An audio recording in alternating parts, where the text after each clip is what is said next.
Hey everybody, in case you don't know me, my name is Liz and I'm a professional singer and a vocal coach who has essentially recovered from muscle tension dysphonia. So I teach 4 days a week, private lessons. I see about 30 students a week, one at a time. I also do band practice once a week where I sing for about 2 to 3 hours and a lot of high intensity power vocals like Grace Potter, Brandi Carlile. I play shows, so I'm talking right now, feels fine. So I'm jumping on here today because I wanted to address a question that people often ask me when they message me. And that question is, do you still experience pain? And do you still have muscle tension dysphonia symptoms? And the short answer is yes, which people don't want to hear, or maybe they're surprised by that because they're like, well, how can you say that you've healed from muscle tension dysphonia if you still have muscle tension dysphonia? I guess life is just more complicated than that, and let me explain, because there's good news.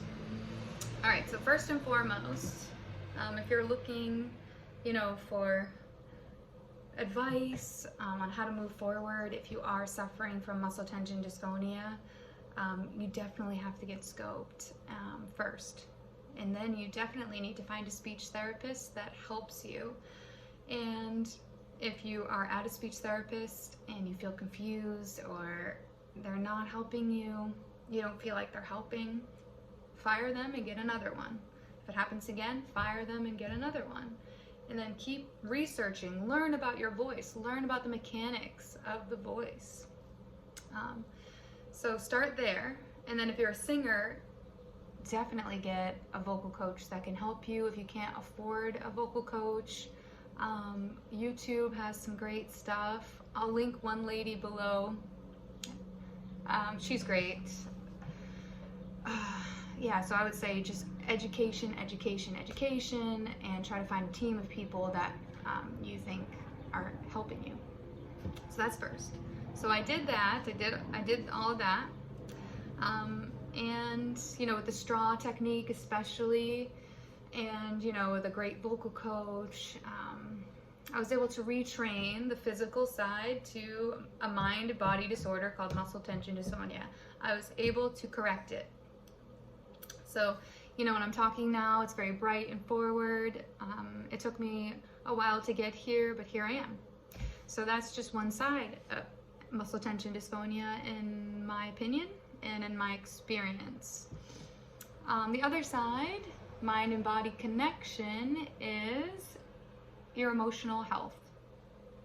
All right, so I would say, if you're still experiencing pain, now you can dive into the emotional components of your life. And I have just been researching, my anxiety and why are someone anxious? Why are they depressed? This and that, and researching the mind-body connection.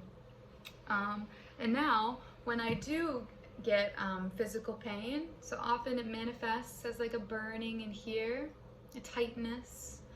Sometimes it'll come into my voice a little bit. And when that happens, I stop and I'm like, I'm stressed out right now, or I'm sad right now, or I'm angry right now, or I'm overwhelmed, or my mind's in the future, or my mind's in the past. And that's how I respond to my physical MTD pain now. And so notice, I don't respond with, oh my God, what's gonna happen to me? I'm gonna lose my voice, with a hopelessness. I don't respond hopeless and with fear.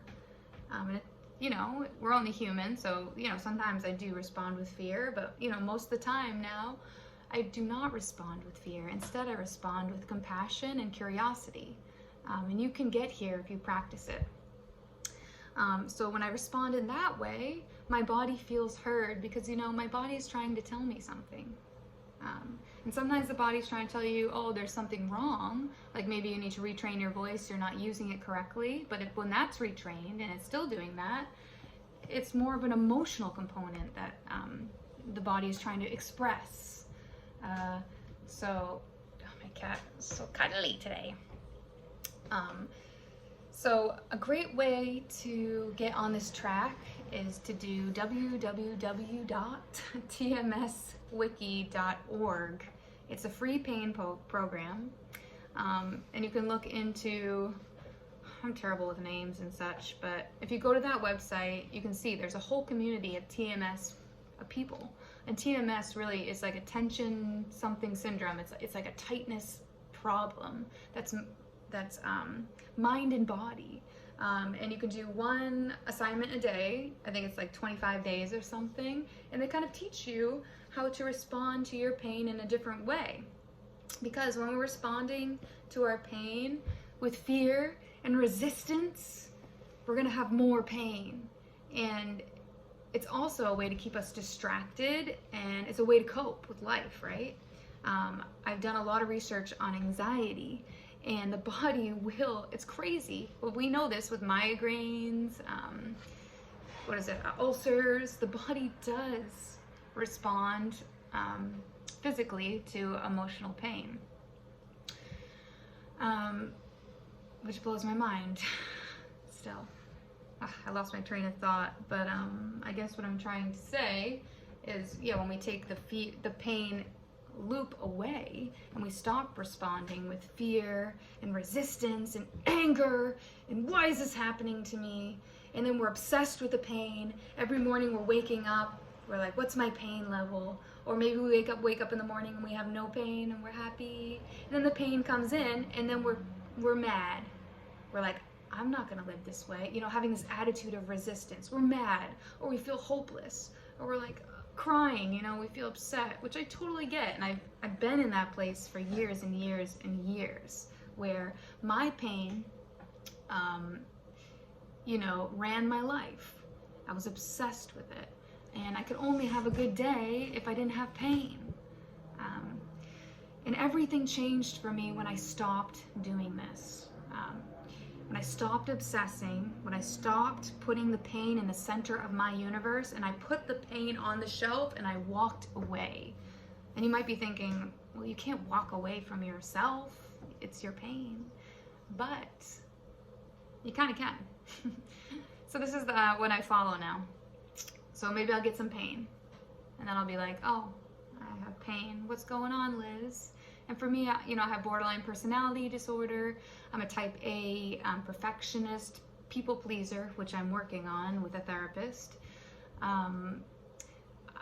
Yes, I'm chronically anxious. I go through bouts of depression. Borderline is like I'm bipolar, and I'm doing a holistic treatment, so it's very challenging. So I kind of look at MTD as like, it's cool because my body, it kind of tells me like what's up.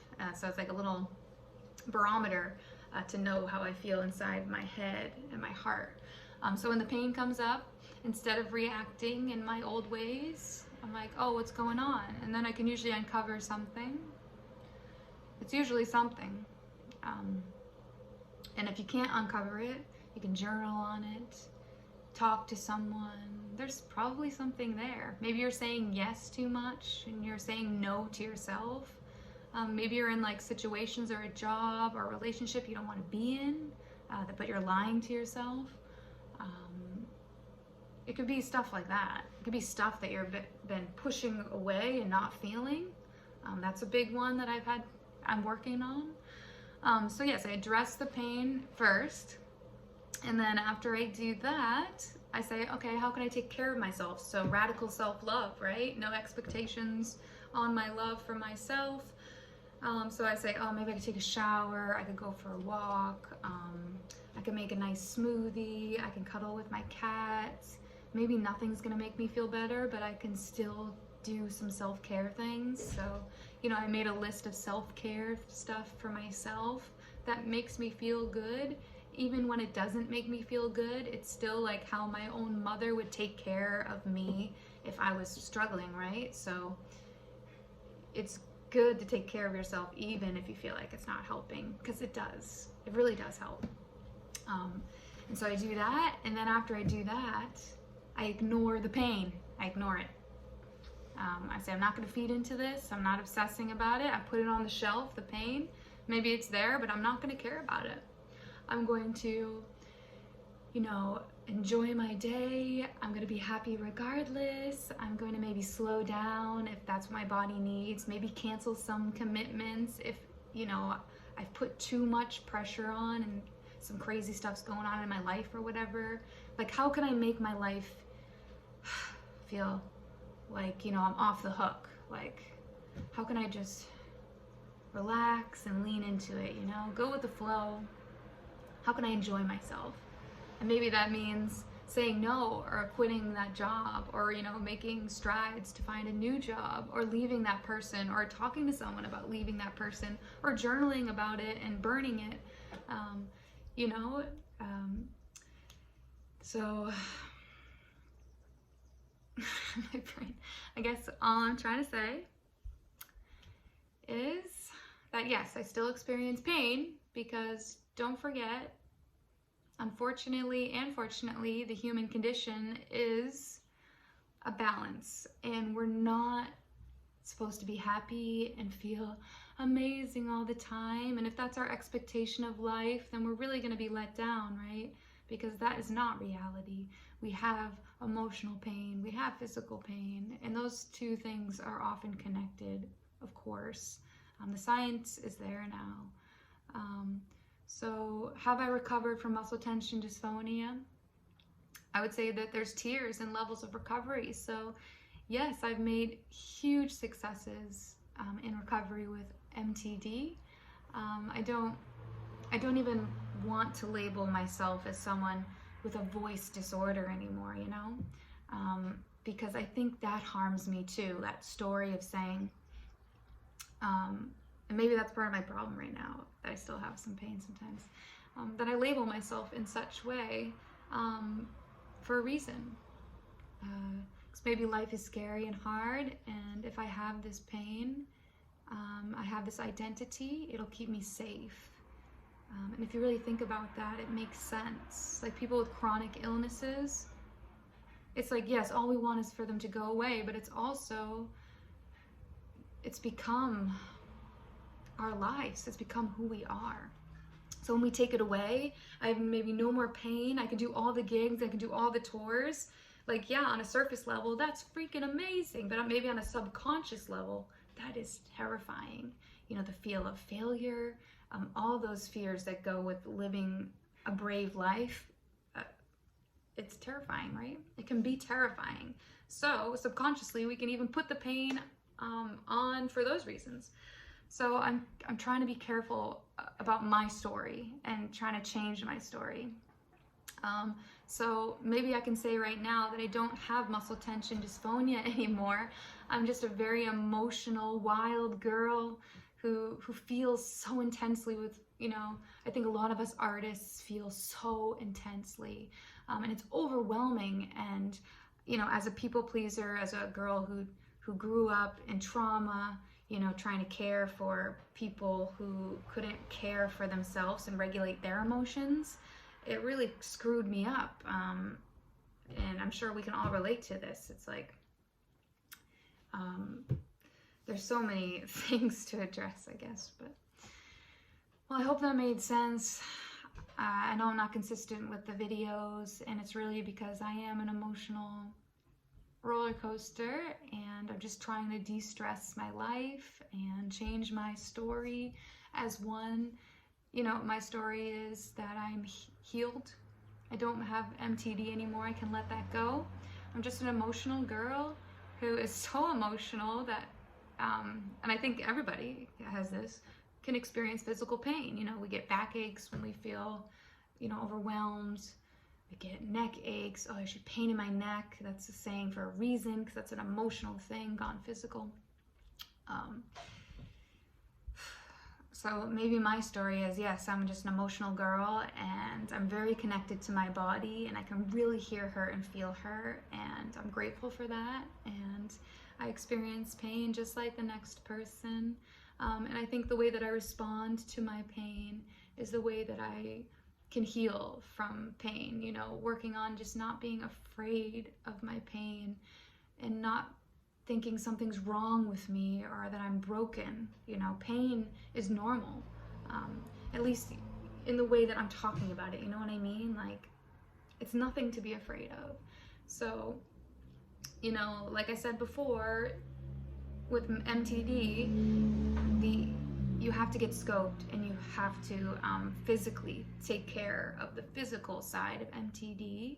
I mean, you could do it at the same time, but remember, people with MTD are hard triers. Don't heal yourself to death, like, you know, like doing so much that you're so overwhelmed that you can't heal because you're trying so hard to heal, you know. I would say take it slow, take it one step at a time, take care of yourself, love yourself, and do the tmswiki.org free pain program. Listen to Tell Me About Your Pain podcast.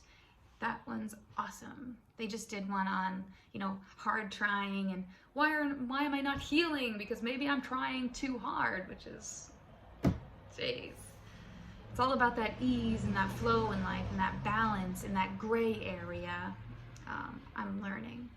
So I hope you have a great day, and I hope this can help even just one person. And I love you.